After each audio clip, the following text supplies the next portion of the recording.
Alright, so this is the second greenhouse harvest. As you can see, I got a lot of new varieties in here. Some of the other ones were picked clean pretty much, so I'm going to have to wait till hopefully the end of September before I start seeing flowers again. They're starting to put out flowers, which is good. That means I'm probably going to get an indoor harvest anyway. There's no way the outdoor peppers are going to produce another harvest by the end of the year, especially these, habanero types. They take literally, these took all summer just to get to this point, and some of them aren't even 100% ripe, so they take an incredibly long time to ripen. I'm just not going to make the end of the year with I might get a third harvest, greenhouse harvest, with some of the existing peppers I already have. There's a couple peppers that are from up here. I brought these. I took the rest of the fatales off of here. There's a couple green ones on there left, but I took all the rest of these off because they were ready. These are the reapers that are ready from up here on the deck. This literally took me all day to set this up. Between cutting the peppers, keeping everything separated, bringing them up here, writing all the tags. It was just an all-day deal. Yeah, I just want to show you quickly that you can see I stripped these down, but they're actually starting to throw out more fruit. You can see the 3-year bell has got a couple more bell peppers on it coming out. All right, you can see some of the flowers, they're coming up. 3-year bells that are in the greenhouse, I'm just going to let them die for the winter. I'm not bringing them in. I'm going to bring just what I have on the deck in, and that's it. I'm not bringing all those other ones up. I'm done with them. Yeah, you can see there's flowers coming out on the some of these peppers that are up here on the deck, and they're not going to make peppers and be ready for peppers by the end of fall or whenever the first frost comes. That plant will die. That's why I have to bring them in, and that thing will continuously produce fruit throughout the winter. I'll do a final assessment on what peppers I think were the best growing peppers, which ones I really didn't think were good, and I'll do like a quick slideshow. I'll make some recommendations of what I think you should grow in a hot, sweet, semi-hot type thing. So I'll have my picks at the end of the year for you guys to just get an idea. Maybe you might want to try growing some of these yourself. Yeah, this is new. That's the ahi habanero. We got the Malaysian gournog. We got this one, Trinidad perfume. What else we got here? The Scotch bonnet we got. I call it Fraffarillo. It's easy for me to say, and remember, I just say it that way. Probably wrong. People freak. And we got the brown Bhutlahs. We got brown Bhutlahs, guys. I am scared to eat those things. I'm probably not even going to eat them. We got peach habaneros. These are the peach habaneros. Okay. Now, this is the one that I was telling you about. This is the habanero that I got from Walmart. And I grew it out, and this is what it came out. It came out exactly the way I got them from Walmart. I can't really show you how too closely. I don't know if the camera's picking it up, but you could kind of see it's kind of translucent. You can see like the veining in it. Let me see if there's a better one. I mean, look at the bottom of this thing. That is completely bizarre looking pepper. This was the pepper that I got from Walmart. I didn't get seeds from Walmart. I bought the peppers, and I was using the peppers, and the taste just blew me away. I was like, whoa. Because I'm used to eating like these kind of habaneros. You get bored of those things, guys. They get to you after a while. It's just, I don't even want to eat them anymore. I've eaten so many of those things. I'm kind of hoping the plants die so I don't have to eat them anymore. I mean, that sounds mean, but I'm just sick of them. But when you eat one of these, now, if I remember, these weren't incredibly hot. They had heat on them. They had heat, but it had a beautiful flavor that just stayed with you. It was a little bit fruity, but it tasted like a peach. It literally tasted like a peach. That's what I remember in my head, like a peach or some kind of tropical fruit or something. But it wasn't like that habanero, this kind of fruity flavor, which is all right. But this one really was nice. I really liked it. So you could see the difference in this habanero and say that habanero. I mean, they're completely different habaneros. This one actually has a fuzzy stem on the plant and everything. So I was just intrigued by it, so I grew it out. I figured I'd show you guys, and I got seeds for it, so maybe I'll offer seeds on the next giveaway. Next time I do a giveaway, I'll offer everybody some seeds. And if you're interested in these, they're a great pepper. If you're kind of experimenting with the heat on, you're moving up in heat and you're kind of going into habaneros, this is definitely one to give a try. Very pleasant. It didn't have, like, habaneros are kind of funny. You have either people who like habaneros or people who just simply don't like habaneros. And I kind of respect and understand that, because it does have its unique taste and flavor. If you're kind of eating them in a salad or by themselves, if you're putting it in salsa, you don't really notice it, but when you're kind of just eating them, you I don't know, they have a taste that may not agree with everybody. Not everybody likes habaneros. I know I didn't care for them when I first started eating them, but I like them now, but I'm sick of them. I'm sick of the ones that I eat, but this was a pleasure. This was an absolute pleasure to eat, so I really wanted to point that out to you. Let me see, here's another one. You can see these things are gigantic. I mean, look at the size of these things.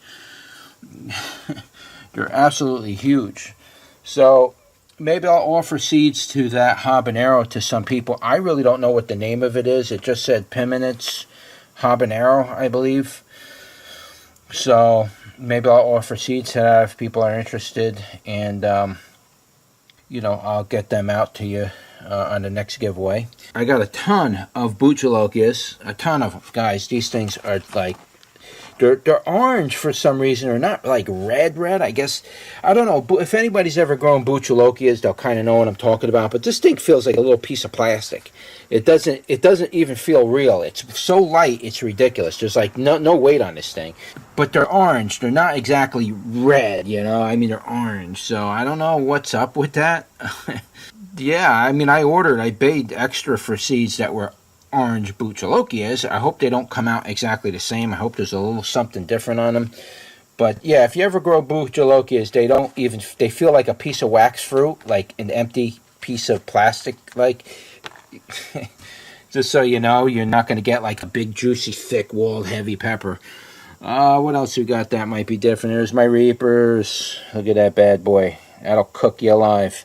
This is a very interesting one right here. The Charapita.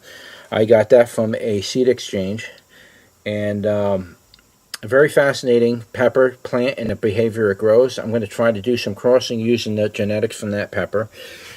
Now the hot beads, I have two sets of hot beads.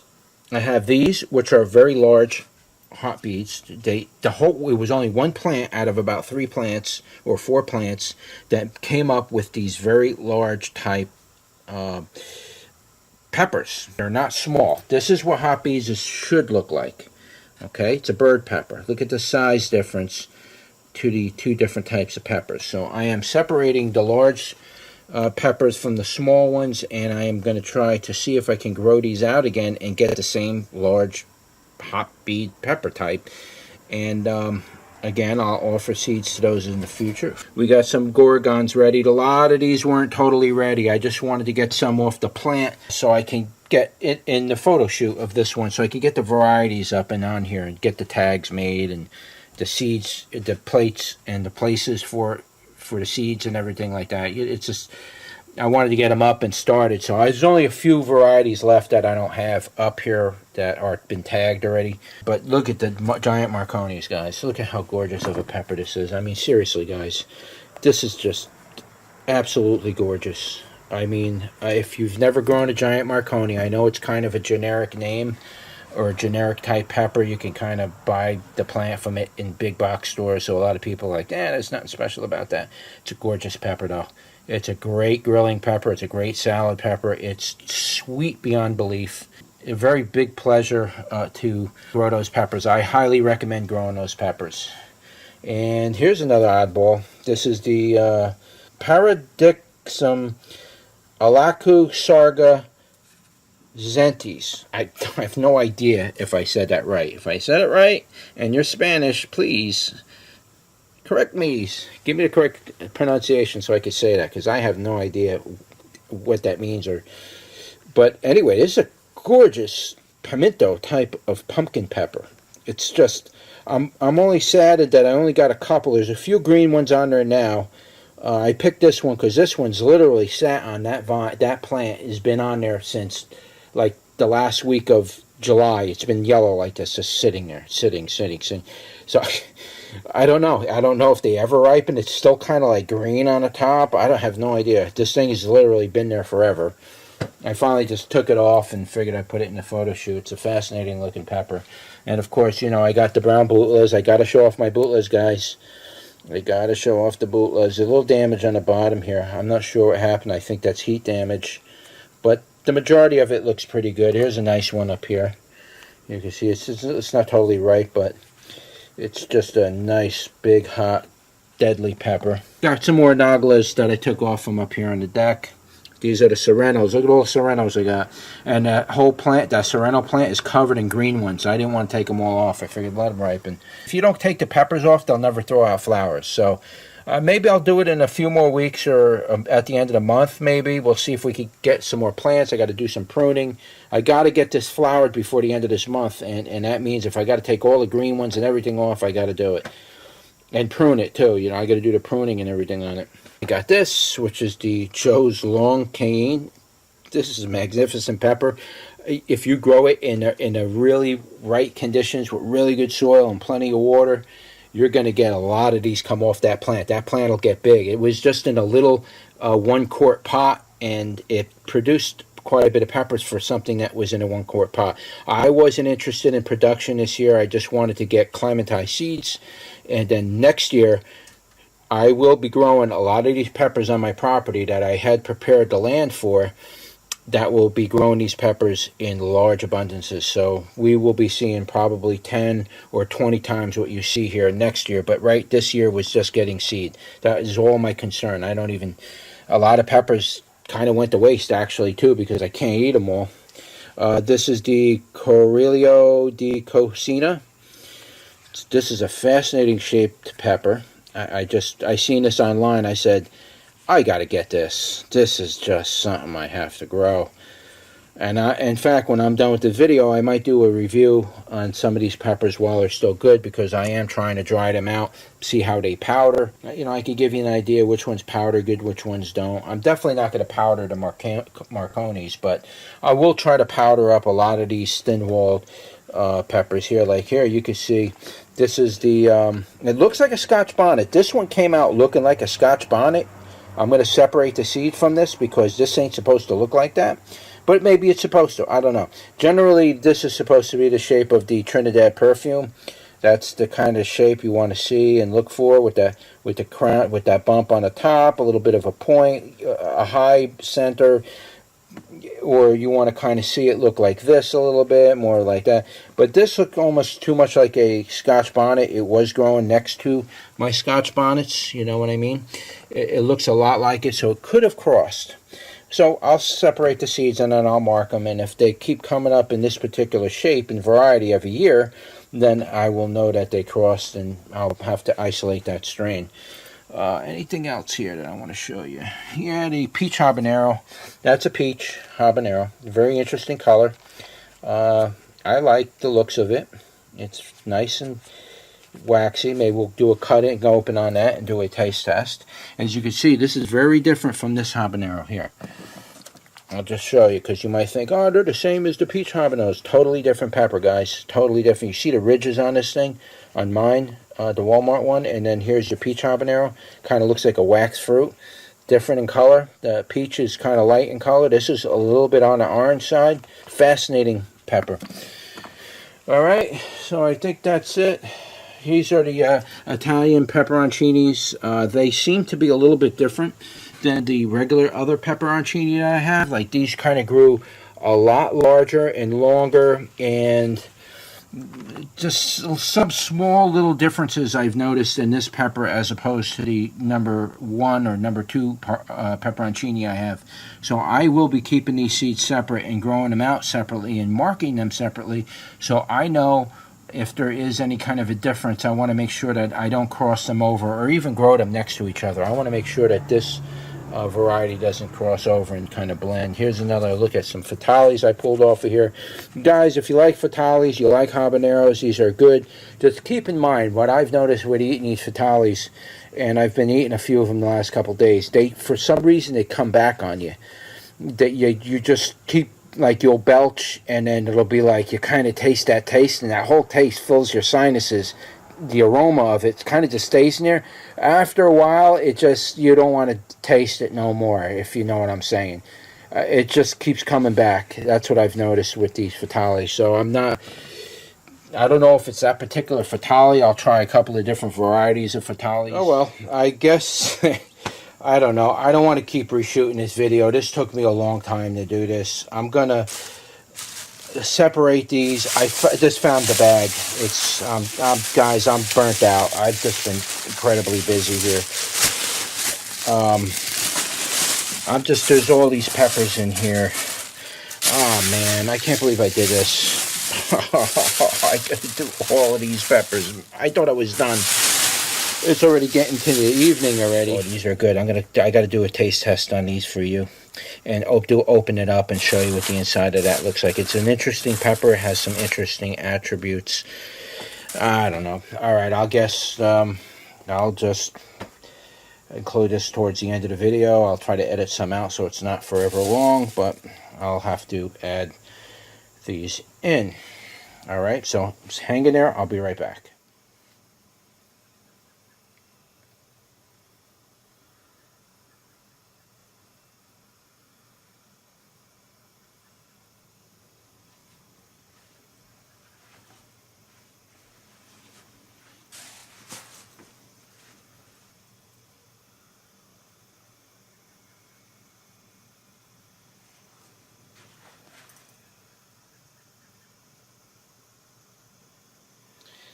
Alright, so I'm shooting this video for the second time because I forgot a bag that had about 15 or so varieties in there that I needed to include, and that took about another 2 hours to tag and separate them, so I'm shooting this for the second time.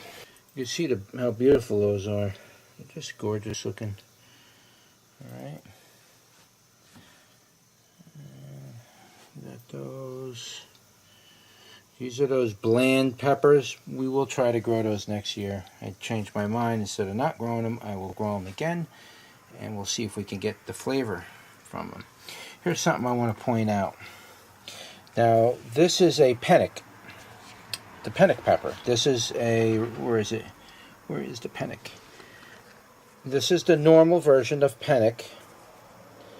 I believe that's pennick, isn't it? I didn't write it down, did I? See how easy it is to make a mistake? Well, I know it's a pennick because I know by the shape. You can see on here. Alright, that's what a pennick looks like. And, oh, I just squished a tomato with my feet, guys. And then there's this thing, which I really have no idea what this thing is.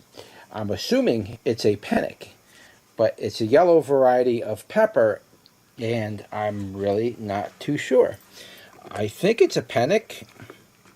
Here's another one that has that triangular pendant type shape to it, so I'm assuming it's some kind of yellow version of pennick. Don't know. This came out of a pack of seeds where a bishop's crown came out of it, the pennick came out of it, which is what it was all supposed to be, and now this yellow version of a pennick, and now I have another version of a pennick that's in there that I didn't harvest yet because they're not totally ready yet, but it's a ball-shaped type pennick. Like, this is a more of a pendulum shape. The other one's more of like a round ball with that point on the bottom. They're all different. Everything coming out of that pot is, there are seeds that were all different. It was like a grab bag of seeds, so I need to separate a lot of these strains that are coming out of there. These are ready. This is the Star of Turkey. It's a very interesting pepper. This is supposedly really hot. This is the ahi peanut, I think they call it. It's a peanut pepper. And it's getting dark, so I'm just kind of running through this to show you a couple things. I need to do a review on this, and I need to show you that pepper. It's a very interesting characteristic of that pepper, which I'm not going to talk about yet until we get to it. Here's the Ethiopian brown. Look at that. Tell me that's not absolutely incredible looking.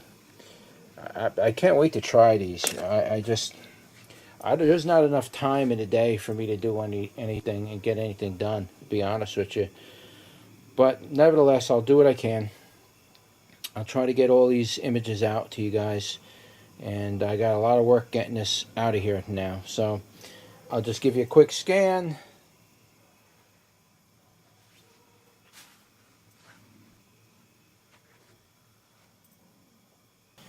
And I'll